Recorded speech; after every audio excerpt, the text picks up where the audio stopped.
Assalamualaikum warahmatullahi wabarakatuh. Waalaikumsalam warahmatullahi wabarakatuh.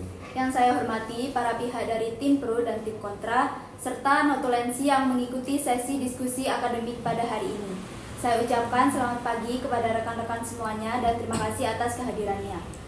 Pada kesempatan kali ini, kami akan melaksanakan diskusi akademik dengan mosi status hukum internasional Palestina dan Israel sebagai subjek hukum internasional yang merupakan akar utama konflik panjang yang memicu eskalasi perang pada Oktober sampai November 2023. Diskusi ini bertujuan untuk mengkaji konflik Israel dan Palestina dalam perspektif hukum internasional, khususnya mengenai kedudukan subjek hukum internasional, pengakuan negara, dan dampak terhadap penegakan hukum serta konflik bersenjata. Kemudian, adapun susunan peran dalam diskusi ini adalah sebagai berikut. Saya selaku moderator, Putri Zafarina dengan NIM 268, notulensi, tim pro sebagai pihak pendukung mosi, tim kontra sebagai pihak penolak mosi. Debat akan berlangsung selama kurang lebih 60 menit dengan pembagian waktu yang seimbang dan terstruktur. Setiap pihak diharapkan untuk menyampaikan argumen secara objektif, akademis, dan menghormati perbedaan pendapat. Sebelum memasuki sesi argumentasi, saya persilahkan notulensi untuk membacakan latar belakang mosi sebagai dasar diskusi pada kesempatan hari ini. Baik, terima kasih untuk moderator. Di sini saya langsung membacakan penjelasan singkat mosi dan latar belakang pada diskusi kali ini. Jadi, Israel diakui secara luas sebagai negara berdaulat dan telah menjadi anggota Perserikatan Bangsa-Bangsa sejak tahun 1949. Dengan status tersebut, Israel memiliki kedudukan penuh sebagai subjek hukum internasional yang berdaulat, termasuk hak dan kewajiban dalam hukum humaniter internasional dan hukum pidana internasional. Sementara itu, Palestina melalui deklarasi kemerdekaan tahun 1988 telah memperoleh pengakuan de facto dari mayoritas negara anggota PBB.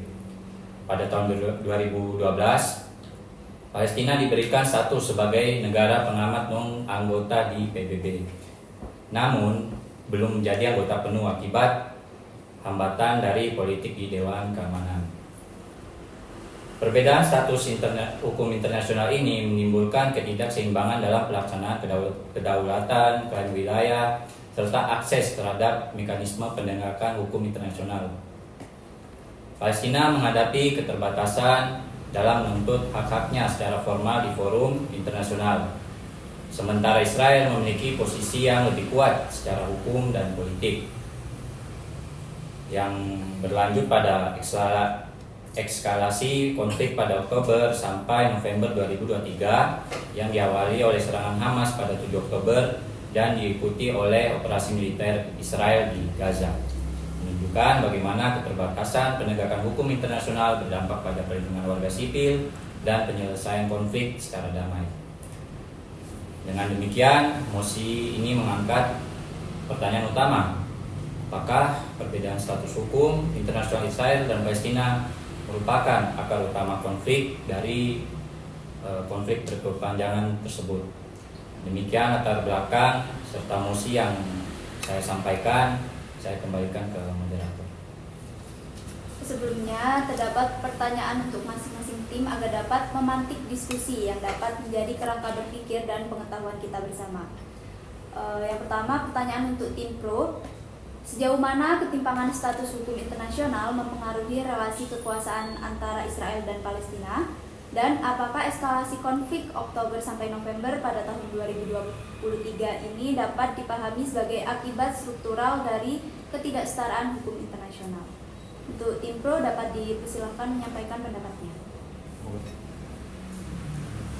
Ya, untuk status hukum internasional ini sangat mempengaruhi relasi kekuasaan antara negara Israel dan Palestina, terutama karena hukum internasional ini udah jadi dasar legitimasi, termasuk perlindungan hak dan akses terhadap mekanisme globalnya.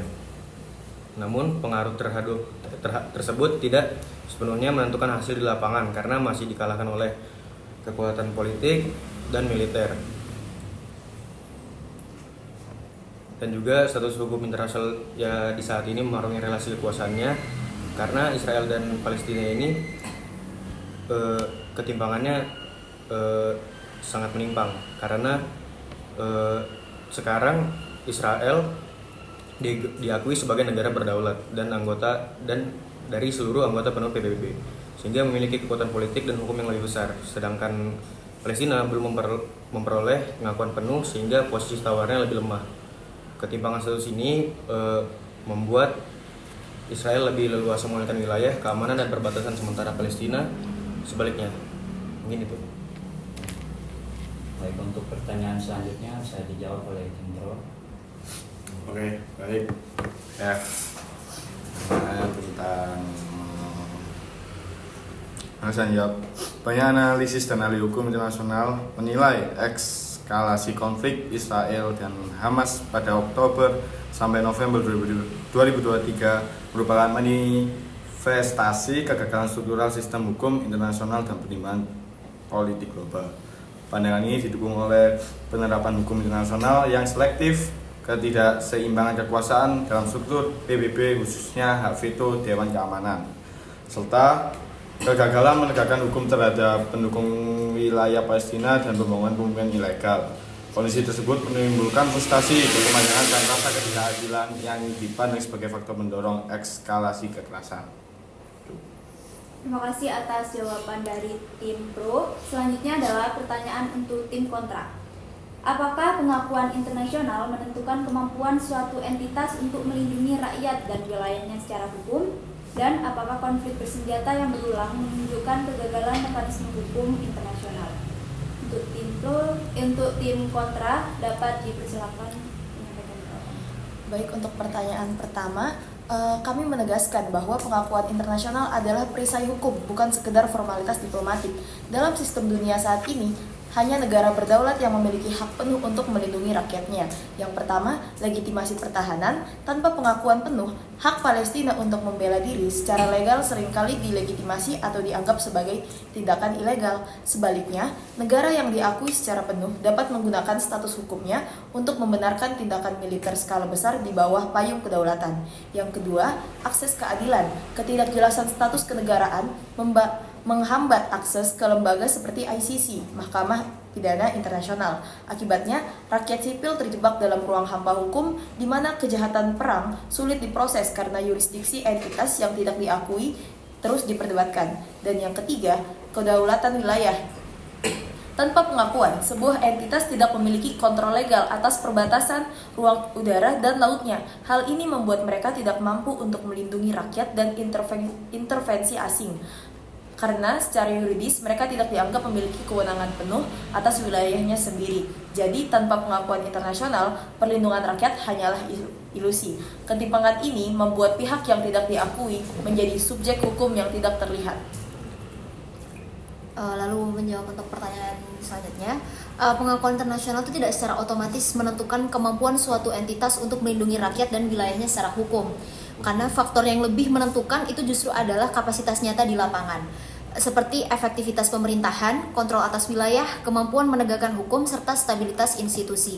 Dalam praktik hukum internasional, terdapat entitas dengan pengakuan terbatas yang tetap mampu memberikan perlindungan kepada penduduknya melalui pengaturan de facto dan mekanisme internal. Sebaliknya, ada pula negara yang telah diakui penuh namun gagal melindungi rakyat dan wilayahnya akibat konflik internal dan lemahnya institusi. Hal ini menunjukkan bahwa pengakuan internasional bersifat deklaratif, bukan penentuan langsung efektivitas perlindungan hukum. Selain itu, pengakuan penuh pun tidak menjamin perlindungan hukum yang efektif karena penegakan hukum internasional sangat bergantung pada kepentingan politik dan kemauan negara-negara lain. Oleh karena itu, perlindungan hukum dalam praktik lebih ditentukan oleh kontrol efektif dan kapasitas institusional, bukan semata-mata oleh pengakuan internasional. Terima kasih atas jawaban tim kontra. Baik, mungkin langsung saja kita mulai ya pada pemateri pertama dari tim pro. Silakan untuk memaparkan materinya. Oke, di sini saya selaku tim pro akan memaparkan materi dan juga penjelasan saya menurut Israel dan Palestina yang mungkin kita sudah ketahui sudah lama kasusnya atau perselisihannya. Jadi yang pertama saya akan membahas tentang fondasi hukum internasional. Yang pertama, status Israel sebagai negara anggota penuh PBB merupakan legitimasi hukum internasional yang lengkap. Sementara Palestina hanya berstatus negara pengamat, mengalami keterbatasan dalam menjalankan hak-hak kedaulatannya. Ketimpangan ini menciptakan hubungan yang tidak setara sejak awal dan menjadi fondasi konflik yang terus berulang. Lalu, saya menegaskan bahwa relasi Palestina-Israel dalam kerangka hukum internasional bukanlah relasi dua pihak yang setara, melainkan relasi antara negara dengan legitimasi penuh dan entitas yang secara sistematis dibatasi legitimasi hukumnya. Kondisi ini memberikan Israel keunggulan penuh struktural yang signifikan, bukan karena kekuatan moral atau keadilan klaimnya, melainkan karena posisi hukumnya dalam sistem internasional. Lalu, sebagai negara anggota penuh PBB yang didukung oleh 5 negara pembentuk, Israel memiliki akses langsung dan berpengaruh dalam pembentukan norma hukum internasional, termasuk dalam isu keamanan, wilayah, dan konflik bersenjata. Israel juga memiliki kapasitas hukum untuk membela tindakannya melalui mekanisme internasional dengan posisi yang relatif aman secara diplomatik. Sebaliknya, Palestina yang hanya sebagai negara penyokong seringkali harus berjuang terlebih dahulu untuk mendapatkan hak didengar sebelum dapat menuntut hak dilindungi. Lalu, ketimpangan ini berdampak langsung pada ketidaksetaraan dalam penegakan hukum, pelanggaran hukum humaniter internasional dan hak asasi manusia yang dialami rakyat Palestina kerap menghadapi hambatan serius dalam proses akuntabilitas, bukan karena ketiadaan norma hukum, tapi karena lemahnya posisi hukum Palestina sebagai subjek hukum internasional yang setara. Dalam praktiknya, Israel lebih sering berada dalam posisi untuk menunda, menolak, atau mempolitisasi proses hukum internasional, sementara Palestina hanya menghadapi kenyataan bahwa keterbatasan struktural dalam menuntut keadilan itu memang tidak ada.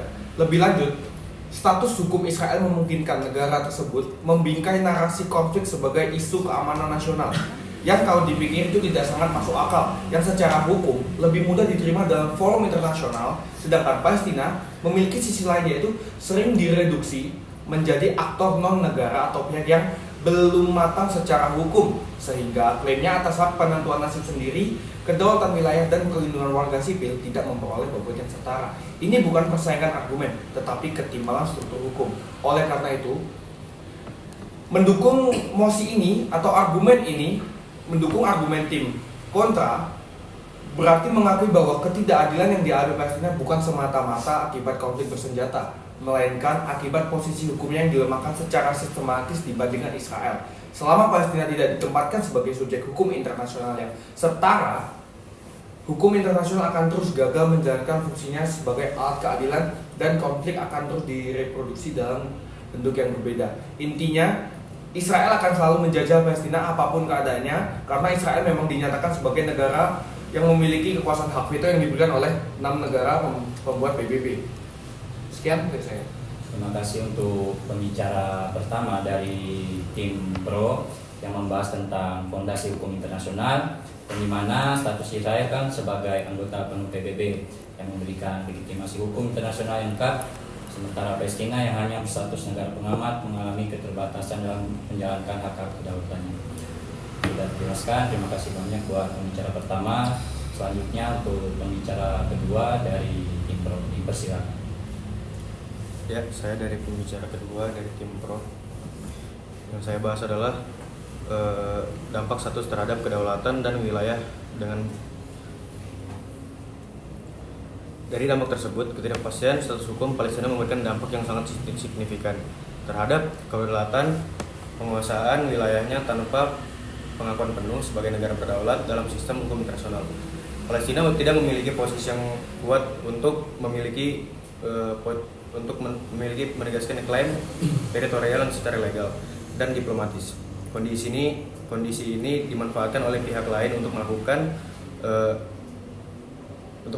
pendudukan, perluasan permukiman serta perubahan batas wilayah secara sepihak, yang pada akhirnya menggerus integritas wilayah Palestina. Selain itu, lemahnya pengakuan internasional menyebabkan terbatasnya kemampuan Palestina dalam mengelola pemerintah dan menegakkan hukum di wilayah sendiri. Banyak kebijakan dan keputusan pemerintah tidak dapat dijalankan secara efektif karena adanya intervensi eksternal dan fragmentasi wilayah. Akibatnya, konflik wilayah tersebut terus berlanjut tanpa adanya mekanisme penyelesaian hukum yang adil dan mengikat. sehingga menciptakan ketidakstabilan jangka panjang dan menghambat tercapainya perdamaian yang berkelanjutan di wilayah tersebut. Baik, terima kasih untuk pembicara kedua dari tim Pro yang tadi saya tangkap sudah membahas tentang ketidakpastian status hukum Palestina yang berdampak bagi kedaulatan dan wilayah. Sudah dijelaskan, terima kasih. Untuk pembicara ketiga dari tim Pro dipersilakan. Baik, untuk moderator serta notulensi yang terhormat serta rekan-rekan debat sekalian, seperti yang rekan-rekan saya dari tim Pro jelaskan sebelumnya, kini argumen kami sampai sebagai satu titik yang sangat krusial, yaitu akses terhadap mekanisme hukum internasional. Di sini saya selaku pihak dari tim Pro perlu menggarisbawahi poin tersebut, karena ketika hukum internasional tidak dapat diakses secara setara, maka konflik bersenjata menjadi jalan yang dianggap tersisa bagi pihak yang dirugikan. Disinilah status hukum internasional Palestina memainkan peran yang sangat menentukan. Sebagai negara pengamat non-anggota PBB, Palestina memang diakui secara politik oleh mayoritas negara dunia. Namun, pengakuan ini tidak sepenuhnya berbanding lurus dengan kekuatan hukum yang dimiliki negara anggota penuh. Akibatnya, Palestina berada dalam posisi yang ambigu secara hukum, diakui tetapi tidak sepenuhnya dilengkapi instrumen hukum internasional yang setara. Di sini saya sebagai tim Pro menggarisbawahi ada 3 poin. Poin yang pertama adalah ketimpangan akses terhadap forum dan mekanisme hukum internasional. Dalam sistem hukum internasional, status menentukan akses, serta negara anggota penuh PBB memiliki posisi kuat yang lebih dalam. Yang pertama, yaitu membentuk norma internasional. Yang kedua, mempengaruhi resolusi. Serta yang ketiga, mengakses mekanisme penyelesaian sengketa secara efektif. Palestina memang dapat bergabung dalam beberapa instrumen hukum internasional, akan tetapi menghadapi hambatan struktural dan politis dalam menegakkan hak-haknya. Setiap upaya hukum Palestina seringkali terhenti pada veto politik, tekanan diplomatik, serta delegitimasi statusnya sendiri. Ketika mekanisme hukum tersedia secara teori, tetapi tertutup dalam praktek, maka hukum internasional kehilangan fungsi utamanya sebagai alat penyelesaian damai. Selanjutnya, poin yang kedua adalah dampak langsung ketika jalur hukum tidak efektif. Ketidaksertaan akses hukum ini menimbulkan frustasi struktural, bukan hanya pada elit politik, tapi juga pada masyarakat yang hidup di bawah pendudukan dan kekerasan yang berkepanjangan. Dalam konteks hukum internasional, ketika klaim hukum tidak mendapatkan respon yang efektif, pelanggaran berulang tidak ditindak secara konsisten, serta status hukum terus diperdebatkan, maka kepercayaan terhadap hukum internasional akan runtuh. Pada titik ini, eskalasi konflik tidak lagi dipandang sebagai pelanggaran hukum semata, melainkan sebagai konsekuensi dari kegagalan sistem hukum internasional itu sendiri. Dan yang terakhir, eskalasi konflik 2023 menjadi manifestasi kegagalan yang sangat struktural. Eskalasi Oktober sampai November 2023 tidak dapat dilepaskan dari konteks ini. Ketika ketimpangan status hukum internasional terus dibiarkan, maka konflik tidak diselesaikan, melainkan ditunda hingga meledak kembali. Kami di sini tim Pro menegaskan bahwa tidak membenarkan adanya kekerasan, tetapi menjelaskan akar strukturalnya. Kekerasan muncul bukan dalam ruang hampa, melainkan dalam kondisi di mana hukum gagal berfungsi sebagai penyeimbang kekuasaan. Selama Palestina tidak memiliki kedudukan hukum internasional yang setara, maka klaim hukumnya pasti mudah dipatahkan. Yang kedua, perlindungan sipil sulit ditegakkan. Dan yang terakhir, yang ketiga, konflik terus direproduksi. Dengan demikian, kami selaku tim Pro menegaskan bahwa perbedaan status hukum internasional antara Israel dan Palestina bukan sekedar persoalan administratif, melainkan masalah struktural yang melembahkan penegakan hukum dan mendorong eskalasi konflik. Selama ketimpangan ini dibiarkan, hukum internasional tidak menjadi solusi, melainkan bagian dari masalah. Oleh karena itu, kami dari tim Pro sepakat bahwa mosi ini sangat layak didukung. Terima kasih. Baik, terima kasih untuk pembicara ketiga dari tim Pro yang secara garis besarnya membahas tentang akses terhadap mekanisme hukum internasional yang dimana status non-anggota PBB membatasi Palestina ini dalam memanfaatkan mekanisme hukum internasional secara maksimal. Jadi yang tadi saya tangkap, ketika saluran hukum tertutup atau tidak setara, ya, jadi konflik ini cenderung lebih diselesaikan dalam kekuatan militer yang sebagaimana tadi saudara jelaskan pada eskalasi konflik yang terjadi di tahun 2023. Baik, terima kasih sudah dijelaskan. Dan kita masuk ke pembicara keempat dari tim Pro, dipersilakan. Ya, baik ya. Saya akan membahas eskalasi 2003 sebagai bukti struktural. Peristiwa Oktober hingga November 2003 menunjukkan bahwa ketimpangan status hukum internasional bukan sekedar teori, melainkan faktor struktural yang nyata. Ketika satu pihak memiliki legitimasi hukum dan kekuatan politik lebih besar, sementara pihak lain terbatas secara hukum, konflik berulang menjadi hampir tak terhindarkan. Sebagai negara berdaulat dan anggota penuh PBB, Israel memiliki posisi hukum dan politik yang kuat untuk membingkai tindakannya dalam kerangka hukum internasional, termasuk melalui klaim pembelaan diri. Sebaliknya, Palestina dengan status hukum internasional yang terbatas menghadapi hambatan serius dalam memperjuangkan hak dan perlindungan penduduk sipilnya melalui forum hukum internasional. Peristiwa ini menyebabkan penegakan hukum internasional berjalan tidak seimbang, di mana satu pihak memiliki ruang legal yang luas, sementara pihak lain berada dalam posisi lemah secara institusional. Akibatnya, hukum internasional gagal berfungsi sebagai instrumen pencegahan konflik dan perlindungan warga sipil, serta cenderung bersifat reaktif dan selektif. Dengan demikian, kami menegaskan bahwa perbedaan status hukum internasional Israel dan Palestina bukan sekedar latar belakang konflik, melainkan merupakan faktor struktural yang berkontribusi signifikan terhadap konflik berkepanjangan.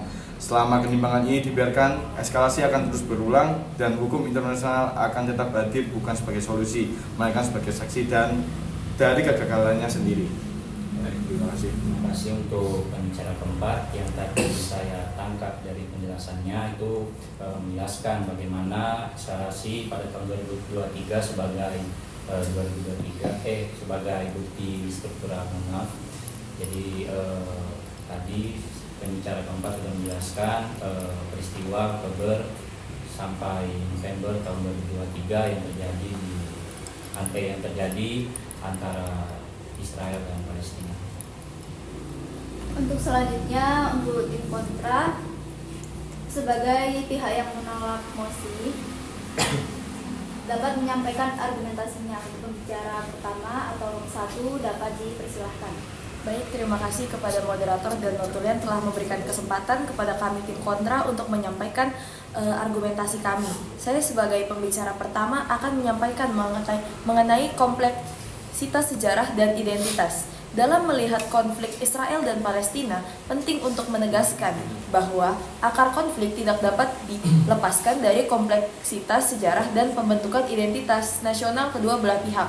Namun, kompleksitas sejarah itu justru menunjukkan bahwa keberadaan Israel sebagai negara memiliki dasar historis dan politik yang kuat, dan konflik tidak semata-mata muncul akibat kebijakan Israel modern, melainkan akibat benturan klaim identitas yang telah berlangsung sejak awal abad ke-20.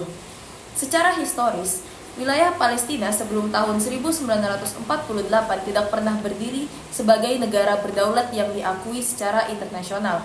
Wilayah tersebut berada di bawah Kesultanan Utsmaniyah dan kemudian berada dalam mandat Inggris berdasarkan keputusan Liga Bangsa-Bangsa.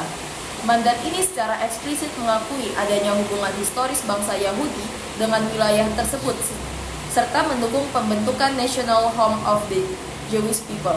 Dengan demikian, klaim Israel atas wilayah tersebut tidak muncul secara tiba-tiba, melainkan merupakan bagian dari kerangka hukum politik internasional pasca Perang Dunia Pertama. Lebih lanjut, meningkatnya migrasi Yahudi ke wilayah Palestina pada masa mandat Inggris harus dipahami dalam konteks sejarah penindasan terhadap bangsa Yahudi di Eropa yang berpuncak pada tragedi Holocaust. Pembentukan negara Israel pada tahun 1948 merupakan respon atas kebutuhan bangsa Yahudi akan perlindungan dan keamanan sebagai suatu bangsa. Oleh karena itu, pembentukan Israel tidak hanya menjadi dasar politik tetapi juga dasar moral dan historis yang kuat dalam konteks internasional saat itu.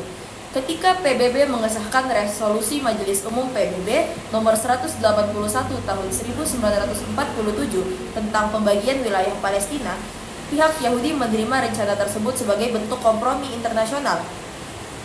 Meskipun wilayah yang diberikan tidak sepenuhnya mengakomodasi klaim historis mereka, sebaliknya pihak Arab menolak resolusi tersebut dan memilih jalur konfrontasi bersenjata. Penolakan inilah yang kemudian menjadi pemicu utama konflik terbuka, termasuk Perang tahun 1948. Fakta ini menunjukkan bahwa konflik tidak semata-mata disebabkan oleh keberadaan Israel, melainkan oleh kegagalan mencapai kesepakatan bersama pada momen krusial pembentukan negara. Dari aspek identitas, konflik Israel dan juga Palestina dipengaruhi oleh benturan nasionalisme. Bagi Israel, identitas negara berkaitan erat dengan kelangsungan hidup dan keamanan nasional di tengah lingkungan regional yang sejak awal bersikap hostil. Hal ini menjadikan kebijakan Israel, termasuk kebijakan keamanan dan teritorial, tidak dapat dilepaskan dari pengalaman historis ancaman eksistensial. Dengan demikian, banyak tindakan Israel yang sering dikritik dalam perspektif hukum internasional perlu dipahami dalam kerangka self-preservation dan hak membela diri suatu negara. Berdasarkan uraian tersebut, dapat ditegaskan bahwa konflik Israel dan Palestina bukanlah konflik yang lahir dari ketidakabsahan Israel secara historis maupun hukum. Justru sebaliknya, Israel terbentuk melalui proses internasional yang sah, sementara konflik tersebut terus berlanjut akibat kegagalan pihak-pihak terkait untuk menerima realitas sejarah dan mencari solusi kompromi. Oleh karena itu, melihat konflik ini hanya sebagai akibat kebijakan Israel dan status Palestina merupakan pendekatan yang tidak utuh dan mengabaikan kompleksitas sejarah dan identitas yang melatar belakangi. Terima kasih untuk argumen dari bicara pertama yang menjelaskan mengenai kompleksitas sejarah dan identitas. Sedikit yang bisa saya simpulkan dari argumen saya dari kontra, konflik Israel dan Palestina berakar pada sejarah panjang kolonialisme, pembagian wilayah, dan identitas agama. Faktor-faktor ini telah ada jauh sebelum perdebatan mengenai status hukum internasional Palestina, sehingga tidak tepat menjadikan status hukum sebagai akar utama. Selanjutnya, untuk pembicara kedua dari tim kontra dapat silakan untuk menyampaikan argumentasinya. Baik, izin masuk moderator dan teman-teman. Sebagai pembicara kedua dari tim kontra, saya akan memfokuskan argumentasi pada faktor keamanan dan militansi bersenjata, khususnya dalam menjelaskan eskalasi konflik Israel dan Palestina pada Oktober hingga November 2023. Dalam konteks ini, kami menolak anggapan bahwa perbedaan status hukum internasional Palestina dan juga Israel merupakan akar utama dari konflik tersebut. Yang pertama, eskalasi konflik pada Oktober 2023 secara faktual diawali oleh serangan bersenjata Hamas pada 7 Oktober 2023 terhadap wilayah Israel. Serangan ini merupakan tindakan militer yang dilakukan oleh aktor non-negara dengan tujuan strategis dan ideologis tertentu. Tindakan tersebut tidak didorong oleh perubahan ataupun stagnasi status hukum internasional Palestina, melainkan oleh dinamika konflik bersenjata yang telah lama berlangsung. Oleh karena itu, sulit untuk mengaitkan secara langsung peristiwa tersebut dengan status Palestina sebagai negara pengamat non-anggota PBB. Yang kedua, perlu dipahami bahwa Hamas merupakan subjek hukum internasional dalam pengertian negara dan tidak bertindak berdasarkan kerangka formal pengakuan internasional. Konflik Israel dan juga Palestina, khususnya di Gaza, merupakan konflik asimetris yang melibatkan aktor negara dan aktor non-negara. Dalam kondisi seperti ini, status hukum suatu entitas di PBB tidak memiliki pengaruh langsung terhadap keputusan militer di lapangan, karena tindakan kekerasan lebih ditentukan oleh strategi perang, kepentingan politik, dan ideologi perlawanan. Yang ketiga, dari sudut pandang Israel, respon militer yang dilakukan setelah 7 Oktober 2023 didasarkan pada klaim keamanan dan pembelaan diri. Israel tidak menilai ancaman berdasarkan status hukum Palestina, melainkan berdasarkan persepsi ancaman terhadap keamanan nasionalnya. Dengan demikian, eskalasi kekerasan yang terjadi lebih relevan dianalisis sebagai persoalan keamanan internasional, bukan sebagai akibat dari ketimpangan status hukum internasional. Yang keempat, apabila status hukum internasional benar-benar merupakan akar utama konflik, maka seharusnya perubahan status Palestina pada tahun 2012 ketika Palestina memperoleh status sebagai negara pengamat non-anggota PBB membawa perubahan signifikan terhadap intensitas konflik. Namun faktanya konflik bersenjata tetap terjadi secara berulang baik sebelum maupun setelah tahun tersebut. Hal ini menunjukkan bahwa status hukum internasional bukan faktor determinan utama dalam eskalasi konflik. Yang kelima, pengalaman konflik bersenjata di berbagai belahan dunia juga menunjukkan bahwa pengakuan penuh sebagai negara tidak menjamin terhindarnya suatu pihak dari perang. Banyak konflik terjadi antara negara-negara yang sama merupakan subjek hukum internasional penuh. Fakta ini semakin memperkuat argumen bahwa status hukum internasional bukanlah penjelasan utama atas terjadinya konflik bersenjata, termasuk dalam konteks Israel dan Palestina. Dari berdasarkan hal yang sudah saya sampaikan dapat disimpulkan bahwa eskalasi konflik Israel dan juga Palestina pada Oktober sampai dengan November 2023 lebih dipicu oleh faktor keamanan, militansi bersenjata, dan dinamika politik di lapangan, bukan oleh perbedaan status hukum internasional dari Israel maupun dari Palestina. Oleh karena itu, menjadikan status hukum internasional sebagai akar utama konflik adalah analisis yang tidak tepat dan terlalu menyederhanakan persoalan yang bersifat kompleks dan juga multidimensional. Terima kasih untuk pembicara kedua dari tim kontra yang membahas mengenai faktor keamanan dan militansi. Sedikit yang bisa saya simpulkan bahwa eskalasi konflik ini lebih dipicu oleh dinamika keamanan dan militansi bersenjata. Kekerasan bersenjata tidak selalu berkorelasi langsung dengan strategi internasional, melainkan dengan strategi dan keputusan politik di lapangan. Selanjutnya untuk pembicara ketiga dari tim kontra, saya persilakan untuk menyampaikan argumentasinya. Baik, terima kasih atas waktunya moderator. Saya di sini sebagai pembicara ketiga yang akan membahas mengenai akses terhadap mekanisme hukum internasional. Yang dimana status Palestina sebagai non-anggota penuh PBB tidak bisa langsung dianggap sebagai faktor utama yang menutup akses Palestina terhadap mekanisme hukum internasional. Sejak memperoleh status non-member observed state pada 2012, Palestina sudah mendapatkan pengakuan terbatas yang secara praktis membuka sejumlah jalur hukum internasional, seperti partisipasi dalam forum PBB tertentu dan akses ke Mahkamah Pidana Internasional atau ICC. Artinya, yang meskipun tidak setara dengan negara-negara anggota penuh, Palestina tidak sepenuhnya berada di luar sistem hukum internasional. Lebih lanjut lagi, anggapan bahwa keterbatasan akses hukum otomatis mendorong penyelesaian konflik melalui kekuatan militer, lalu menyederhanakan realitas konflik di lapangan. Eskalasi konflik tahun 2023 itu lebih tepat dipahami sebagai hasil dari pertimbangan keamanan yang mendesak, kalkulasi politik, dan pilihan strategis para aktor konflik, baik negara maupun kelompok bersenjata. Dalam banyak situasi konflik, jalur hukum internasional tetap tersedia, tetapi seringkali tidak dipilih karena dianggap lambat, tidak efektif, atau tidak menguntungkan secara strategis. Selain itu, perlu disadari bahwa mekanisme hukum internasional sendiri memiliki keterbatasan struktural. Bahkan, negara-negara yang berstatus anggota penuh PBB pun kerap tidak memperoleh perlindungan hukum yang efektif ketika berhadapan dengan kepentingan politik negara kuat. Banyak konflik bersenjata terjadi meskipun para pihak memiliki akses penuh terhadap mekanisme hukum internasional. Hal ini menunjukkan bahwa persoalan utamanya bukan soal ada atau tidaknya akses, melainkan soal lemahnya daya paksa hukum internasional dan dominannya kepentingan politik. Di sisi lain, konflik Israel-Palestina juga dipengaruhi oleh fragmentasi aktor dan struktur kekuasaan di lapangan.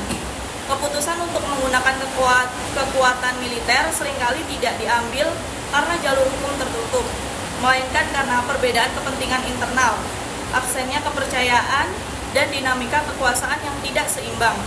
Faktor-faktor ini tidak bisa dijelaskan hanya dengan status keanggotaan PBB Palestina. Dengan demikian, mengaitkan eskalasi konflik secara langsung dengan status non-anggota PBB Palestina kurang komprehensif. Eskalasi konflik lebih tepat dipahami sebagai hasil dari kombinasi faktor keamanan, politik, dan strategi para aktor konflik. Status hukum Palestina memang berpengaruh, tetapi bukan faktor penentu utama yang menyebabkan konflik diselesaikan melalui kekuatan militer. Begitu dari pembicara tiga. Terima Terima kasih atas argumentasi dari pembicara ketiga yang menjelaskan mengenai status Palestina sebagai non-anggota penuh PBB tidak bisa langsung dianggap sebagai faktor utama yang menutup akses Palestina terhadap mekanisme hukum internasional. Selanjutnya saya persilakan untuk pembicara keempat dari tim kontra untuk menyampaikan argumentasinya. Jadi, terima kasih atas waktu dan kesempatannya. Ini saya akan memaparkan status hukum bukan faktor determinan tunggal. Perbedaan status hukum internasional bukanlah faktor penentu utama dalam konflik Israel-Palestina. Banyak wilayah-wilayah yang tidak memiliki status negara yang penuh atau bukan anggota PBB tetap dapat hidup relatif stabil tanpa konflik bersenjata berkepanjangan. Melainkan, hal ini menunjukkan bahwa konflik tidak otomatis muncul hanya karena keterbatasan status hukumnya, melainkan dipengaruhi oleh faktor lain yang jauh lebih konkret di lapangan. Selanjutnya, dari sudut pandang Israel sendiri, konflik lebih banyak dipicu oleh persoalan keamanan dan ancaman langsung terhadap keberadaan negara yang meliputi serangan roket, aksi teror, dan penolakan sebagai kelompok terhadap eksistensi Israel menjadi faktor utama yang mendorong respon militer. Terlepas dari perdebatan mengenai status hukum Palestina, dengan demikian fokus pada status hukum justru mengaburkan realitas bahwa konflik ini berulang karena masalah keamanan yang nyata, bukan karena ketimbangan legal semata. Selain itu, Israel dapat berargumen bahwa berbagai peluang penyelesaian politik telah ditawarkan melalui perjanjian dan negosiasi, namun seringkali gagal karena perbedaan kepentingan internal dan pilihan strategi di pihak Palestina. Hal ini menunjukkan bahwa konflik bukanlah akibat struktur hukum internasional yang timpang, melainkan hasil dari keputusan politik para aktor yang terlibat.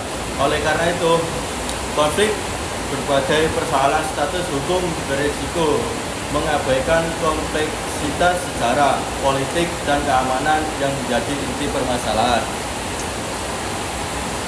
Terima kasih untuk bicara keempat dari tim kontra yang sudah menyampaikan argumentasinya mengenai status hukum bukan faktor determinan tunggal. Sedikit yang bisa saya simpulkan, yaitu banyak entitas anggota PBB tidak mengalami konflik bersenjata berkepanjangan. Oleh karena itu, menjadikan perbedaan status hukum sebagai akar utama konflik Israel-Palestina beresiko menyederhanakan persoalan yang pada kenyataannya jauh lebih kompleks dan multidimensional. Saya ucapkan terima kasih kepada kedua tim atas penyampaian argumentasi yang komprehensif dan berbasis analisis hukum internasional. Kita dapat melihat bahwa tim pro menitik beratkan pada ketimpangan status hukum internasional sebagai akar struktural konflik, sedangkan tim kontra menekankan faktor historis, politik, keamanan, dan identitas sebagai penyebab utama konflik yang tidak dapat direduksi hanya pada aspek status hukum. Nah, baik.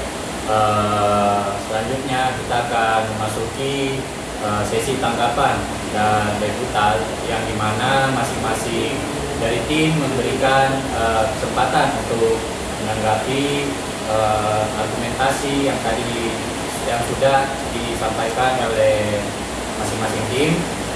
Terus kita klarifikasi posisi ya. Tim pro bisa menanggapi tim kontra, lalu sebaliknya. Ya, baik. Saya mengingatkan juga agar diskusi ini lebih santai aja ya, karena kita tahu bahwa permasalahan ini juga sangat penting.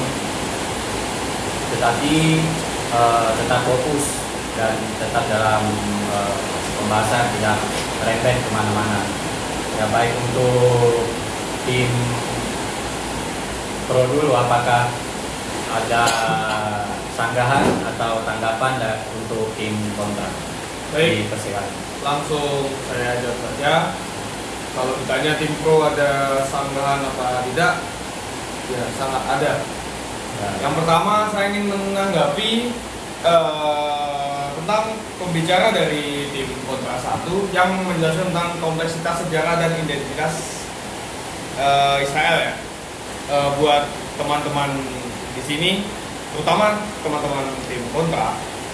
Kontra satu telah melakukan kekeliruan fatal dengan menyamakan pernah dilegalkan oleh sejarah dengan layak dibenarkan hari ini.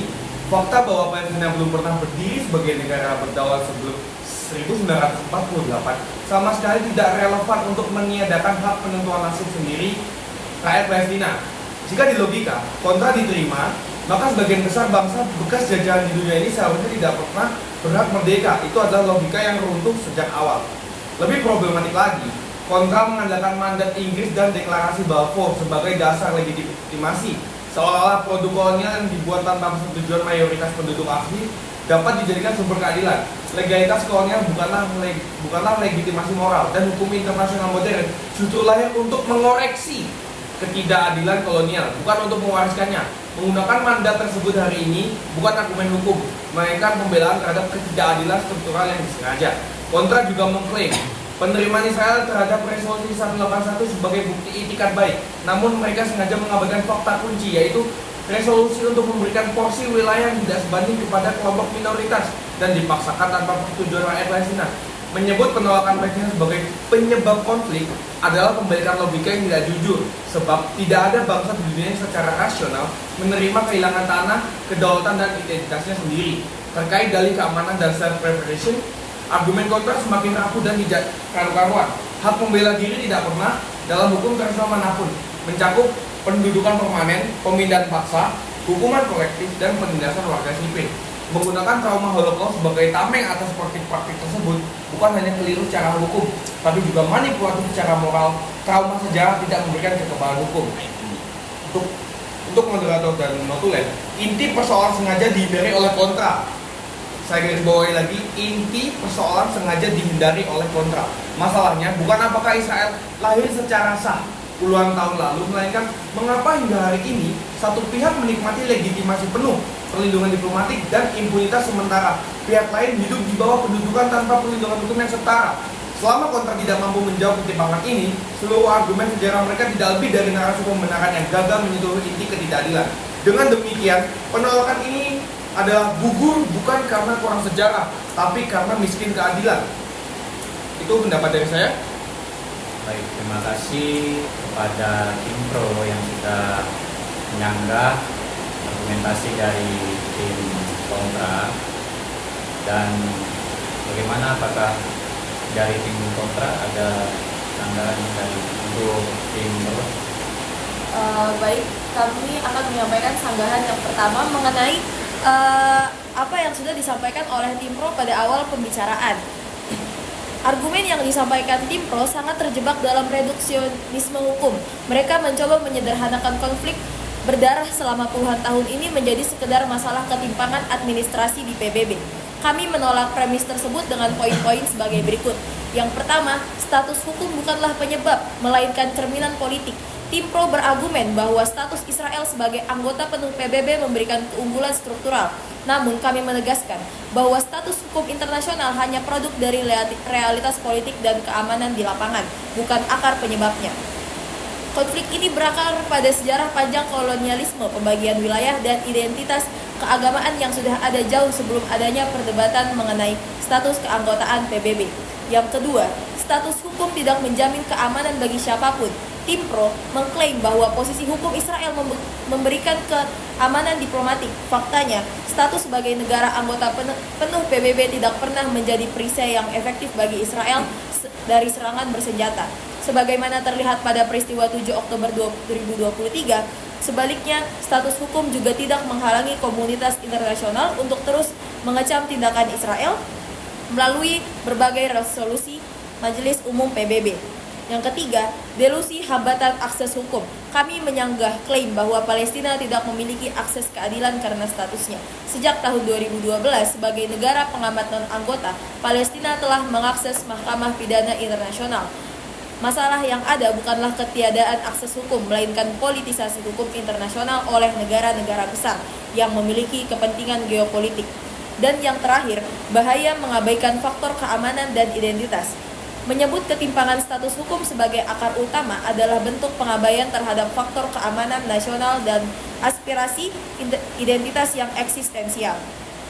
Eskalasi Oktober sampai November 2023 dipicu oleh strategi aktor-aktor di lapangan dan kepentingan politik regional, bukan karena pihak sedang meninjau status hukum mereka di atas kertas. Kesimpulan yang dapat kami sampaikan adalah hukum internasional hanyalah alat, bukan penggerak utama dalam politik ini. Menjadikan status hukum sebagai akar utama adalah upaya menyederhanakan persoalan yang pada kenyataannya jauh lebih kompleks dan multidimensional. Masalah di Timur Tengah bukanlah kekurangan pasal hukum, melainkan kekurangan kemauan politik untuk mengakhiri kekerasan. Oleh karena itu, mosi ini harus ditolak karena gagal menyentuh akar permasalahan yang sesungguhnya. Baik, terima kasih untuk tim kontra yang dimana sudah menyanggah argumentasi dari Pro. Apakah ada tanggapan lagi dari tim Pro? Baik, saya selaku dari tim Pro selaku pembicara 3, saya di sini menggarisbawahi 2 poin. Poin yang pertama adalah akses hukum tidak otomatis mendorong militerisasi konflik. Nah, di sini tim kontra sangat menyederhanakan argumen dari tim Pro. Kami tidak menyatakan, sekali lagi, kami tidak menyatakan bahwa keterbatasan akses hukum secara otomatis menyebabkan penggunaan kekuatan militer. Argumen kami sebagai tim Pro adalah ketika jalur hukum tidak mampu menghasilkan perlindungan dan kepastian yang nyata, hukum kehilangan daya pencegahannya. Dalam kondisi tersebut, pertimbangan keamanan dan strategi militer menjadi lebih dominan. Jadi, pilihan kekerasan bukan akibat langsung, melainkan konsekuensi dari kegagalan hukum internasional yang berfungsi secara efektif. Nah, selanjutnya, poin kedua adalah lemahnya hukum internasional yang dialami negara anggota penuh.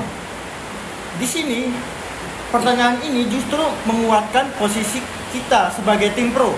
Benar bahwa hukum internasional lemah secara universal. Namun, Palestina menghadapi kelemahan yang bersifat berlapis atau bersifat ganda. Lemahnya penegakan hukum internasional dan ketidaksetaraan status sebagai subjek hukum internasional, negara anggota penuh berhadapan dengan hukum yang sangat lemah. Sementara, Palestina berhadapan dengan hukum yang lemah dan legitimasi yang terus diperdebatkan secara terus-menerus. Kedua kondisi ini tidak dapat disamakan secara hukum maupun secara struktural. Oleh karena itu, moderator yang terhormat serta natulen yang terhormat, argumen tim kontra tidak membantah mosi. Sekali lagi, argumen mereka tidak membantah mosi, melainkan menggeser fokus dari ketidaksetaraan struktural yaitu status subjek sebagai hukum internasional ke faktor teknis dan situasional.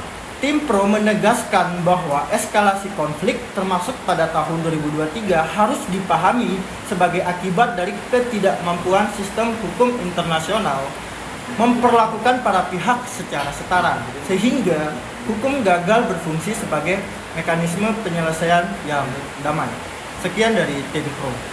Baik, terima kasih untuk tim Pro untuk menyanggah argumentasi dari tim kontra.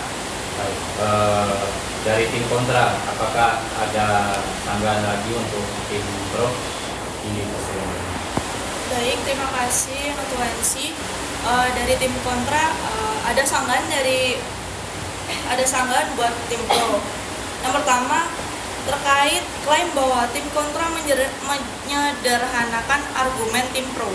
Justru sebaliknya, tim kontra menyoroti lompatan kasual yang problematis dalam argumen tim Pro. Meskipun tim Pro menegaskan bahwa militerisasi adalah konsekuensi dari kegagalan hukum internasional, hubungan tersebut tetap bersifat asumtif dan tidak eksklusif. Kegagalan hukum internasional adalah fenomena yang luas dan dialami banyak aktor, namun tidak selalu menghasilkan respons militer dengan intensitas dan pola yang sama. Artinya, dominannya strategi militer tidak bisa dijelaskan terutama oleh kegagalan hukum, melainkan oleh pilihan politik dan kalkulasi keamanan para aktor konflik. Dengan kata lain, hukum yang tidak efektif mungkin menjadi latar belakang, tetapi bukan variabel penjelas utama dari keputusan militerisasi.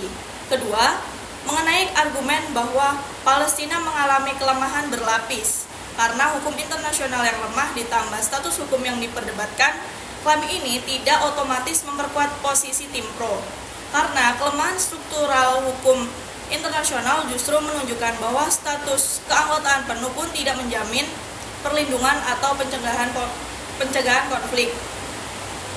Banyak negara berdaulat dengan legitimasi penuh tetap gagal memperoleh perlindungan hukum yang efektif ketika berhadapan dengan kepentingan negara kuat. Ini menunjukkan bahwa faktor penentu bukanlah status subjek hukum internasional, melainkan ketimpangan kekuasaan politik dan militer dalam sistem internasional. Selanjutnya, status non-member observed state, Palestina telah memberikan kapasitas hukum tertentu yang secara normatif cukup untuk mengakses mekanisme hukum utama, termasuk ICC. Fakta bahwa mekanisme tersebut tetap tidak menghasilkan perlindungan efektif menunjukkan bahwa masalah utamanya terletak pada daya paksa hukum internasional, bukan pada status Palestina semata. Menempatkan status hukum sebagai faktor pembeda utama beresiko mengaburkan akan persoalan yang lebih mendasar, yaitu politik veto, impunitas negara kuat, dan lemahnya enforcement internasional. Dengan demikian, tim kontra berpandangan bahwa eskalasi konflik ini dapat dijelaskan secara memadai sebagai konsekuensi dari keterbatasan akses hukum atau status Palestina. Eskalasi lebih tepat dipahami sebagai hasil dari struktur kekuasaan internasional dan pilihan strategis aktor konflik, di mana hukum internasional baik bagi negara anggota penuh maupun non-anggota seringkali tidak menjadi faktor penentu perilaku militer. Begitu sanggahan dari tim kontra. Baik, terima kasih untuk tim kontra yang sudah menyanggah tim pro. Baik, apakah dari tim pro adakah sanggahan lagi untuk tim kontra? Ya, ada. Nah, baik, Izin persilakan. Saya ingin menyanggah pada keterbatasan hukum internasional bersifat yang universal itu. Yang benar, status Palestina sebagai non-member observer itu sejak 2012, tetapi membuka akses terbatas terhadap mekanisme hukum internasional, itu akses juga tersebut tidak dapat disamakan dengan posisi hukum yang setara dan efektif. Karena keterlibatan Palestina dalam forum PBB tentu itu dan ICC lebih bersifat prosedural daripada substantif, karena tidak disertai dengan kekuatan politik, kedaulatan penuh, dan kemampuan penegakan hukum di wilayah sendiri. Akibatnya, jalur hukum yang tersedia seringkali tidak mampu menghentikan pelanggaran yang terus berlangsung atau memberikan perlindungan nyata terhadap kedaulatan Palestina. Argumen tersebut, eskalasi konflik tidak berkaitan erat dengan keterbatasan akses hukum, juga mengabaikan hubungan struktural antara lemahnya hukum internasional dan dominannya penggunaan kekuatan. Ketika mekanisme hukum internasional ini tidak mampu memberikan keadilan yang cepat dan mengikat, terutama bagi pihak yang lebih lemah, yang kita sebut ini Palestina, maka ketimpangan kekuasaan semakin menguat. Dalam konteks ini, eskalasi konflik itu bukan sekedar pilihan strategi bebas, melainkan konsekuensi dari sistem internasional yang gagal menahan pelanggaran oleh pihak yang lebih kuat. Memang benar bahwa hukum internasional memiliki keterbatasan struktural dan sering kalah oleh kepentingan politik dari negara-negara besar. Namun, kondisi ini justru memperburuk posisi Palestina. Jika negara dengan status penuh saja kesulitan memperoleh perlindungan hukum, maka Palestina yang tidak bisa memiliki pengakuan kedaulatan penuh berada pada posisi yang jauh lebih rentan. Status non-anggota PBB bukan sekedar simbolik, tetapi berdampak nyata pada lemahnya daya tekan diplomatik dan hukum Palestina. Selain itu, fragmentasi aktor dan ketimpangan kekuasaan di lapangan tidak dapat dilepaskan dari status hukum Palestina yang tidak setara. Keterbatasan pengakuan internasional melemahkan institusi politik Palestina, mempersempit ruangan diplomasi, dan menghambat pembentukan otoritas yang efektif. Kondisi ini secara tidak langsung memperpanjang konflik dan memperbesar peluang penggunaan kekuatan militer sebagai alat utama penyelesaian. Dengan demikian, meskipun status anggota penuh PBB Palestina bukan satu-satunya faktor eskalasi konflik, status ini merupakan faktor struktural yang signifikan dalam menciptakan ketimpangan kekuasaan, melemahkan efektivitas hukum internasional, dan memungkinkan konflik terus berulang tanpa ada penyelesaian yang adil. Mungkin itu sih dari saya. Baik, terima kasih untuk tim pro yang sudah menyangga untuk tim kontra. Baik, dari tim kontra apakah ada sanggahan untuk tim pro? Silakan. Ya, baik, saya menyanggah kaitkan eskalasi konflik Israel Palestina, terutama dengan status hukum Palestina yang terbatas berisiko terlalu menyederhanakan masalah. Fakta ini menunjukkan bahwa banyak negara yang memiliki kedaulatan penuh dan akses hukum internasional yang lengkap tetapi mengalami konflik bersenjata berkepanjangan, yaitu keberadaan atau ketiadaan akses hukum internasional tidak otomatis menentukan apakah kekerasan akan berhenti atau justru meningkat dalam praktiknya. Konflik ini lebih sering dipengaruhi oleh pertimbangan keamanan, kepentingan politik dalam negeri dan dinamika kawasan, bukan semata-mata posisi hukum di forum internasional. Yang kedua, anggapan bahwa keterlibatan Palestina di PBB hanya bersifat formal dan tidak membawa dampak nyata juga perlu dilihat lebih seimbang. Walaupun jalur hukum internasional tidak selalu menghasilkan perlindungan langsung, kehadiran Palestina dalam forum-forum tersebut tetap memberi dampak politik dan moral. Proses hukum internasional dapat membentuk opini publik, menekankan secara reputasional pihak-pihak yang dianggap melanggar hukum, dan memperkuat narasi bahwa konflik ini bukan sekedar soal keamanan tetapi juga soal hak dan kewajiban hukum. Dan yang terakhir, terlalu menekankan jalur hukum internasional beresiko mengakibatkan pendekatan lain yang justru sering lebih menentukan dalam meredakan konflik. Sejarah menunjukkan bahwa banyak konflik bersenjata berakhir melalui negosiasi politik, mediasi, dan kompromi keamanan, bukan melalui putusan pengadilan internasional. Karena itu, eskalasi konflik Israel-Palestina tidak bisa semata-mata dilihat sebagai kegagalan hukum, melainkan juga sebagai keterbatasan pendekatan hukum dalam menghadapi konflik yang sangat politis dan syarat kepentingan kekuasaan. Baik, itu yang saya sampaikan. Baik, terima kasih untuk tim kontra yang sudah menyangga tim pro. Baik, dari tim pro apakah ada sanggahan untuk tim kontra? Ya baik, saya akan menjaga tentang mengaitkan eskalasi konflik Israel dan Palestina. Ya, konflik Israel dan Palestina tidak dapat dijelaskan dengan menjadikan status hukum internasional Palestina sebagai faktor penentu utama. Fakta bahwa banyak negara berdaulat dengan akses penuh terhadap hukum internasional tetap mengalami konflik bersenjata, menunjukkan bahwa status hukum tidak memiliki daya kausal langsung terhadap pengertian kekerasan. Eskalasi konflik lebih dipengaruhi oleh keputusan politik aktor, pertimbangan keamanan, fragmentasi internal, dan dinamika kawasan yang bersifat nyata di lapangan. Jalur hukum internasional memang memiliki dampak normatif dan reputasional, tetapi bersifat tidak langsung dan tidak efektif sebagai mekanisme utama pengendali konflik bersenjata. Oleh karena itu, menempatkan konflik ini sebagai kegagalan struktur hukum internasional semata beresiko mengaburkan tanggung jawab aktor dan mengabaikan kompleksitas politik serta keamanan yang menjadi inti persoalan.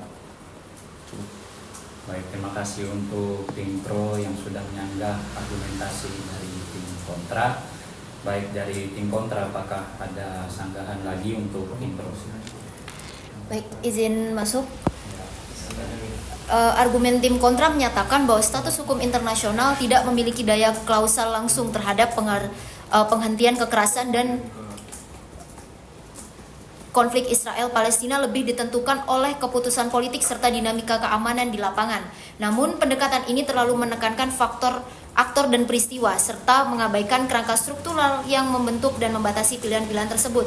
Pertama, benar bahwa banyak negara berdaulat tetap mengalami konflik bersenjata. Namun, perbandingan tersebut tidak sepenuhnya relevan dengan konteks Palestina. Palestina tidak hanya menghadapi konflik, tetapi juga ketimpangan struktural dalam status hukum internasional yang membatasi kapasitas untuk mengklaim perlindungan hukum, kedaulatan wilayah, dan hak menentukan nasib sendiri secara setara. Dengan demikian, persoalan bukan semata ada atau tidaknya konflik, melainkan ketiadaan posisi hukum yang setara dalam mengelola dan menyelesaikan konflik tersebut. Kedua, tim kontra menyatakan bahwa eskalasi konflik ditentukan oleh keputusan politik aktor dan pertimbangan keamanan. Namun keputusan politik dan keamanan tersebut tidak lahir dalam ruang hampa.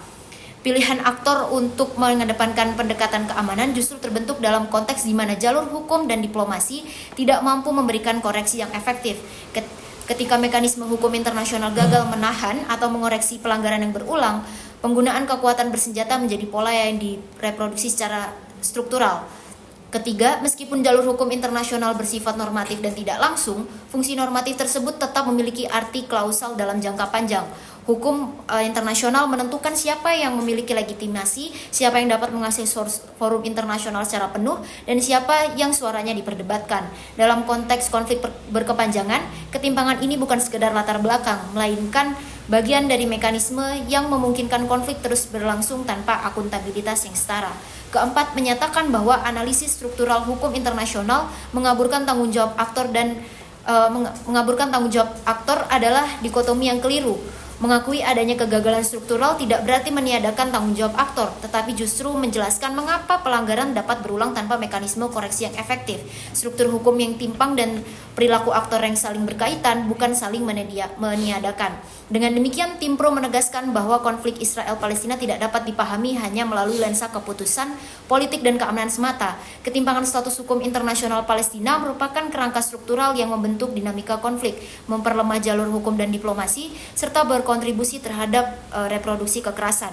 Oleh karena itu, menolak dimensi struktural ini berarti mengabaikan faktor fundamental yang memungkinkan konflik terus berulang. Sudah cukup? Sudah. Baik, terima kasih dari tim kontra yang sudah menyanggah argumentasi dari tim pro. Untuk tim pro, apakah masih ada yang ingin disanggah? Apakah sudah cukup? Sudah cukup ya. Baik, dari tim kontra, apakah sudah cukup sanggahnya? Sudah cukup. Sudah cukup. Terima kasih. Baik, di sini saya ingin sedikit bertanya untuk kedua tim. Saya akan menjawab. Jika ada argumentasi juga dipersilakan, dan pertanyaannya adalah apabila Palestina menjadi anggota penuh PBB, apakah konflik akan lebih mudah diselesaikan secara hukum atau justru tetap berlanjut? Baik, apakah ada tim yang ingin menjawab? Baik. Silakan tim Moderator yang terhormat serta Notulens yang terhormat.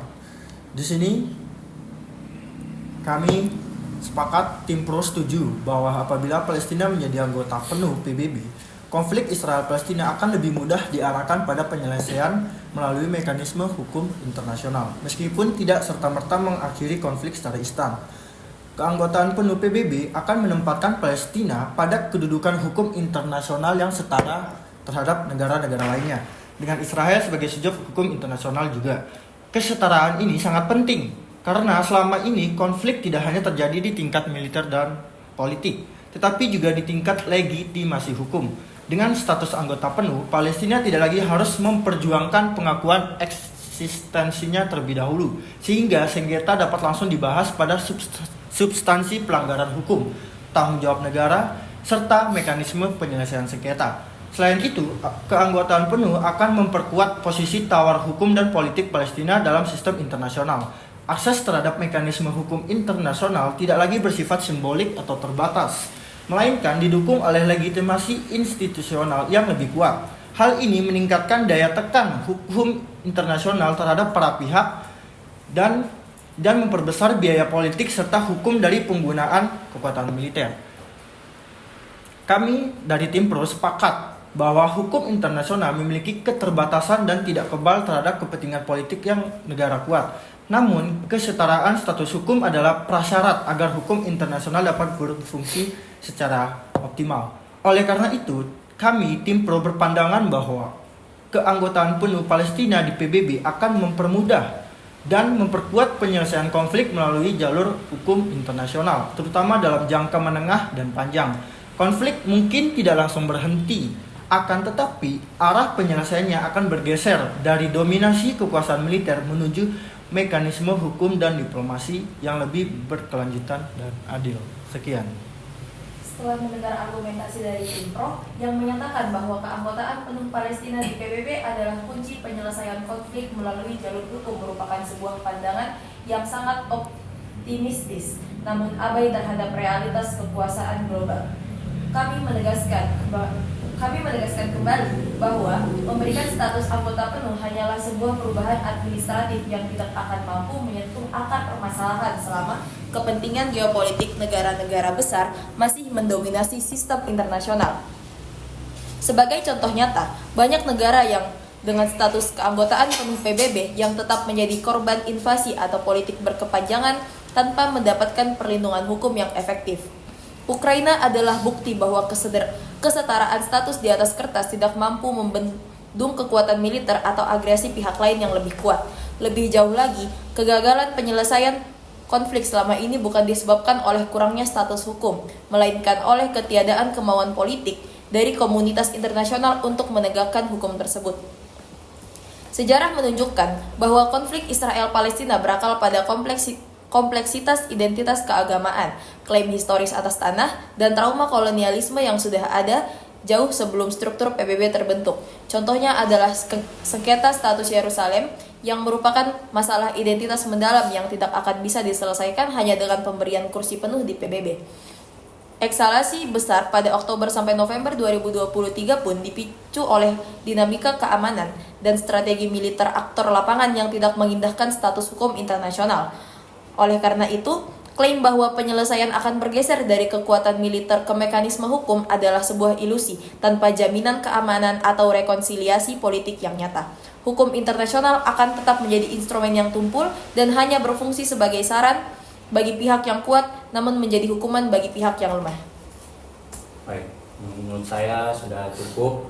Dari tim pro tadi setuju ya dengan pertanyaan terkait jika Palestina masuk ke anggota PBB, dia mendapatkan hak untuk dilindungi secara penuh, sedangkan untuk tim kontra yang tadi saya dengar bahwasannya sudah dijelaskan kalau menjadi anggota PBB tidak sepenuhnya mendapatkan hak mengingat kejadian yang terjadi pada Ukraina secara garis besarnya seperti itu. Dan baik, saya juga ada pertanyaan kedua untuk masing-masing tim bisa dijawab. Pertanyaannya adalah dari seluruh rangkaian konflik Israel dan Palestina, apakah konflik ini tuh bersifat hukum atau lebih mengarah ke politik? Apakah ada tim yang ingin menjawab juga? Izin menjawab dari tim kontra. Silakan tim kontra. Baik, terima kasih Notulensi. Konflik Israel-Palestina lebih tepat dipahami sebagai konflik yang bersifat hukum, bukan semata-mata politik. Akar permasalahannya berkaitan langsung dengan pelanggaran berulang terhadap norma dan prinsip hukum internasional, khususnya hukum humaniter internasional, hukum pendudukan, dan hak asasi manusia. Isu-isu utama seperti pendudukan wilayah, pemukiman ilegal, penggunaan kekuatan militer terhadap warga sipil, dan pembatasan hak dasar penduduk Palestina adalah persoalan hukum yang telah diatur secara jelas dalam hukum internasional. Meskipun konflik ini sering dibingkai sebagai konflik politik, kenyataannya hampir seluruh dinamika konflik dinilai dan diperdebatkan dalam kerangka hukum. Resolusi PBB, pendapat Mahkamah Internasional atau ICJ, serta laporan lembaga HAM internasional secara konsisten menggunakan parameter hukum, bukan preferensi politik, untuk menilai tindakan para pihak. Ini menunjukkan bahwa konflik ini bukan sekedar pertarungan kepentingan politik, melainkan persoalan ketaatan dan pelanggaran terhadap norma hukum internasional yang sudah mapan. Selanjutnya, eskalasi kekerasan dalam konflik ini justru terjadi karena hukum internasional tidak ditegakkan secara konsisten, bukan karena ketidakaturan hukum. Norma hukumnya ada dan jelas, tetapi gagal berfungsi efektif akibat selektivitas penegakan dan kepentingan politik negara kuat. Fakta bahwa pelanggaran terus terjadi tanpa akuntabilitas menegaskan bahwa masalah utamanya adalah krisis penegakan hukum, bukan absennya solusi politik semata. Selain itu, fokus pada aspek politik beresiko mengaburkan tanggung jawab hukum para pihak. Ketika konflik dianggap murni politik, pelanggaran hukum dapat dengan mudah dibenarkan sebagai keputusan strategis atau pertimbangan keamanan. Sebaliknya, melihat konflik ini sebagai konflik hukum menempatkan isu pada kerangka yang lebih objektif, yaitu ada aturan, ada pelanggaran, dan seharusnya ada pertanggungjawaban. Yang terakhir, meskipun unsur politik tidak dapat dipungkiri, karakter utama konflik Israel-Palestina tetap bersifat hukum. Konflik ini bertahan bukan karena kekosongan politik semata, tetapi karena kegagalan sistem hukum internasional dalam menegakkan norma yang seharusnya melindungi rakyat dan wilayah yang terdampak konflik. Baik, itu jawaban dari tim kontra. Baik, apakah ada sanggahan atau tanggapan dari tim pro? Baik, terima kasih moderator yang terhormat dan serta notulen yang terhormat. Kami tim pro tidak menyangkal bahwa konflik Israel-Palestina melibatkan banyak isu hukum internasional. Namun, keberadaan norma hukum tidak otomatis menjadikan konflik ini sebagai konflik hukum. Sekali lagi, norma hukum tidak otomatis menjadikan konflik ini sebagai konflik hukum.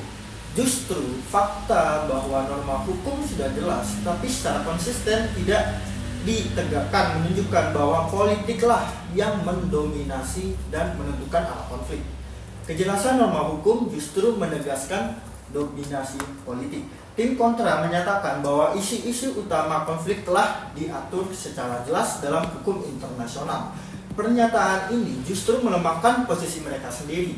Jika norma hukum sudah jelas tentang pendudukan, perlindungan warga sipil, serta larangan pemukiman ilegal, namun pelanggaran tetap berlangsung puluhan tahun tanpa konsekuensi yang efektif, maka persoalannya bukan pada hukum, melainkan pada kehendak politik untuk menegakkannya.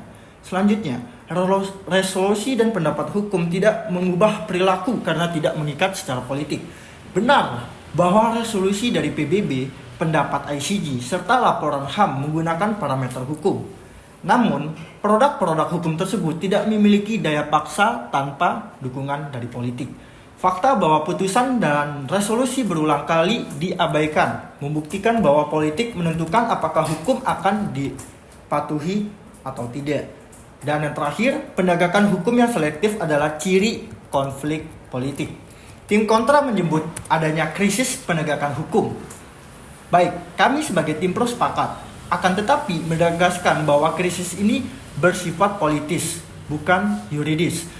Selektivitas penegakan hukum internasional tidak muncul dari kekosongan norma, melainkan dari kepentingan politik negara-negara kuat, veto, dan aliansi yang strategis. Jika konflik ini bersifat hukum, maka pelanggaran akan diproses berdasarkan aturan yang sama. Namun, yang terjadi adalah hukum diterapkan atau diabaikan sesuai kepentingan politik.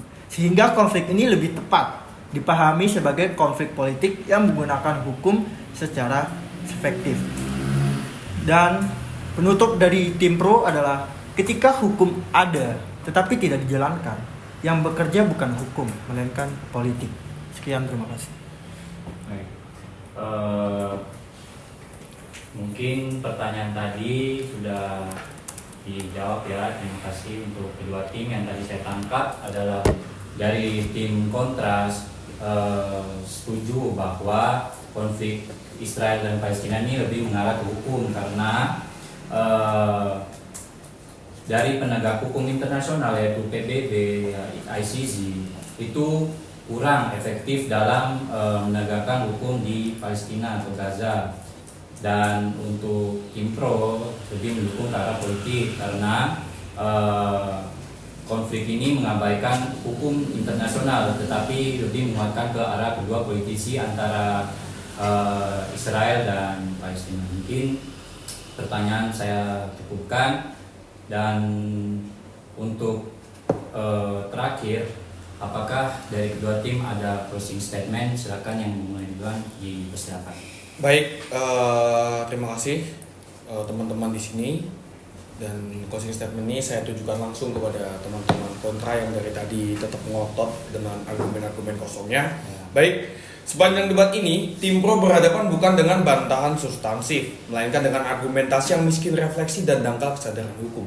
Kontra terus mengulang narasi sejarah, dan legalitas formal seolah-olah pengakuan institusional otomatis menghapus penderitaan nyata di lapangan.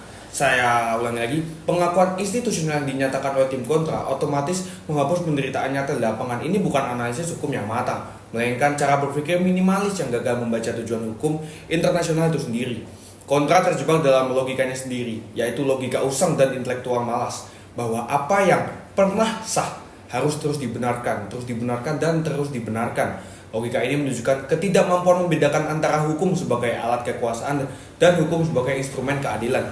Jika pola pikir seperti ini diterima, maka hukum internasional tidak lebih dari arsip kolonial yang beku, bukan sistem normatif yang hidup. Israel mampu melakukan pendudukan, blokade, pelanggaran berulang, bahkan saya garis bawahi pembunuhan massal, bukan karena hukum internasional tidak ada, tetapi karena struktur PBB memberi kewenangan tanpa pengawasan efektif. Keanggotaan penuh Israel hanya omong kosong yang menciptakan impunitas yang dilindungi diplomasi, sementara Palestina dipaksa berdebat soal legitimasi hukumnya, bahkan ketika warganya kehilangan nyawa dan juga masa depan. Ini bukan netralitas hukum, ini keberpihakan yang disamarkan, mengabaikan fakta pemukiman yang ilegal, hukuman relatif di Gaza, dan penargetan warga sipil sambil terus berbincang tentang hak membela diri, menunjukkan ketumpulan empati dan kemiskinan kesadaran moral. Ketika penderitaan sistematis direduksi menjadi konsekuensi konflik, kita tidak sedang menyaksikan argumen hukum, kita menyaksikan rasionalisasi penindasan. Eskalasi konflik 2023 tidak datang dari ruang hampa. Ia lahir dari sistem hukum internasional yang lumpuh karena ketidaksetaraan status, dan dari argumen kontra yang dari tadi terus berbelit dan berputar-putar, yang terlalu dangkal untuk mengakui bahwa ketimpangan struktural selalu melahirkan kekerasan. Menolak kesetaraan status hukum yang menjadi bayang-bayang bagi tim kontra berarti menerima kekerasan sebagai harga yang pantas. Sebuah posisi yang tidak hanya lemah secara akademik tetapi juga bangkrut secara etis. Mengapa tim kontra mampu mengatakan bahwa mereka memiliki argumen yang kuat? Karena mereka memiliki power di dalam PBB. Power yang saya maksud di sini adalah penindasan, pembunuhan, dan juga penyelesaian permasalahan yang tidak seharusnya dilakukan. Apakah di sini teman-teman kontra menyadari bahwa perbuatan dari Israel itu sama saja dengan membunuh masa depan anak-anak di sana yang memiliki cita-cita? Oke, tim pro tidak menjual ilusi. Kami hanya menyampaikan persyaratan minimum. Tanpa kesetaraan status hukum internasional, hukum tidak pernah bekerja. Ia hanya menjadi bahasa sopan untuk melindungi yang kuat. Saya ulangi lagi, ia hanya menjadi bahasa sopan untuk melindungi yang kuat. Keanggotaan penuh Palestina di PBB bukan simbol politik, melainkan titik awal agar konflik ini dipaksa masuk ke jalur hukum, bukan terus dibiarkan berdarah di luar kendali. Maka, ketika kontra menolak mosi, yang mereka tolak bukan sekedar argumen tim pro, tetapi tanggung jawab moral hukum internasional itu sendiri. Dan selama mereka tetap bertahan pada narasi dangkal yang memutihkan ketidakadilan, argumen mereka tidak akan pernah menjawab akar konflik karena masalah ini menuntut keberanian berpikir, bukan sekedar menghafal sejarah. Dengan demikian, tim pro menegaskan dukungan penuh terhadap mosi. In the river to the sea, Palestine will be free. Terima kasih. Baik. Untuk tim kontra, apakah ada closing statement? Kalau ada, dipersilakan. Baik, izin masuk. Jadi sebagai penutup, kami dari tim kontra menegaskan bahwa konflik Israel dan juga Palestina tidak dapat dijelaskan dengan menempatkan status hukum internasional Palestina sebagai akar utama konflik. Pendekatan tersebut beresiko menyederhanakan persoalan yang pada kenyataannya bersifat multidimensional, melibatkan sejarah panjang, dinamika politik, keputusan aktor, pertimbangan keamanan, serta realitas kekuasaan di lapangan. Status hukum internasional memang memiliki arti normatif dan simbolik, namun tidak memiliki daya klausa langsung dalam menghentikan ataupun memicu kekerasan bersenjata. Fakta bahwa banyak negara berdaulat dengan pengakuan penuh tetap mengalami konflik menunjukkan bahwa pengakuan hukum bukan jaminan perlindungan yang efektif. Yang lebih menentukan adalah kapasitas nyata, kontrol efektif, dan fungsi institusi, serta pilihan-pilihan politik yang diambil oleh para aktor konflik. Oleh karena itu, menempatkan konflik ini semata sebagai kegagalan struktur hukum internasional beresiko mengaburkan tanggung jawab aktor dan mengalihkan fokus dari aktor-aktor nyata yang mendorong eskalasi kekerasan.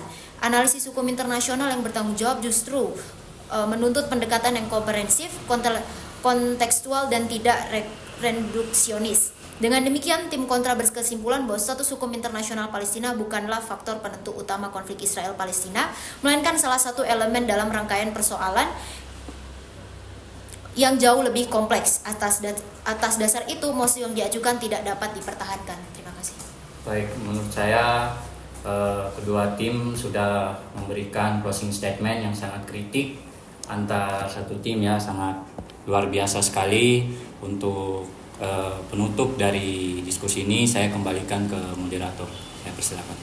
Baik, setelah melalui rangkaian diskusi akademik pada kesempatan hari ini, dapat ditarik beberapa kesimpulan penting. Yang pertama, diskusi ini menunjukkan bahwa status hukum internasional Palestina dan Israel merupakan isu sentral dalam analisis hukum konflik, terutama terkait kedaulatan, penguasaan wilayah, akses terhadap mekanisme hukum internasional, serta posisi tawar dalam sistem global.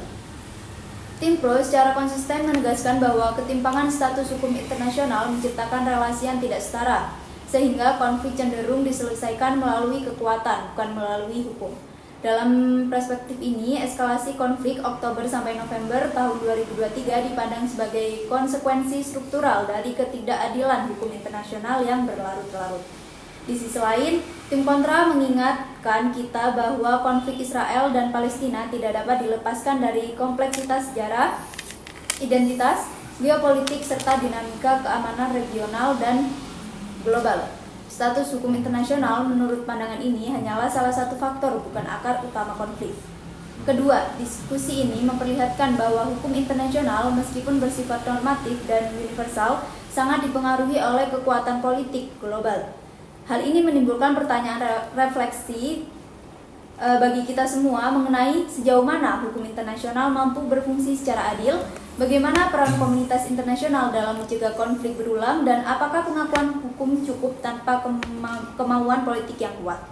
Ketiga, diskusi hari ini menegaskan pentingnya pendekatan multidimensional dalam memahami konflik bersenjata. Hukum internasional tidak berdiri sendiri, melainkan berinteraksi dengan sejarah, politik, ekonomi, dan kekuasaan.